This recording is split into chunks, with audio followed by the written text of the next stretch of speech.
Bueno, al començament ha sigut... Al començament, va ser unes 3 setmanes, era angoixant. No poder venir, acostumats que veníem, no poder venir, no saber gran cosa. Però llavors ja vaig dir, quan com es diu ara, la Jessi ens va passar el vídeo, que ens va explicar tota la situació i que ens obririen un blog i ens anirien informant, ens han anat informant cada dia i bueno, des de llavors hem tingut tranquil·litat, molta tranquil·litat. Jo molta tranquil·litat. Cada setmana fèiem un parell de videotrucades, videollamades. Ella no m'enraonava, I enraonava amb la noia, la Marta, que ens ho feia, anàvem enraonant amb ella i ell anava dient «Rosa, goita l'Anna Maria, goita el Jaume». I ella anava mirant, no sabia gaire què, però bueno, nosaltres la veiem. Ara venim un cop cada setmana, els dijous, tenim hora a les 11, venim cada setmana.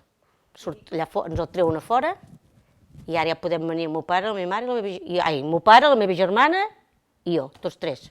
Ho han fet molt bé, tots. Des de dalt fins als treballadors, Jo crec que tenen un personal molt maco,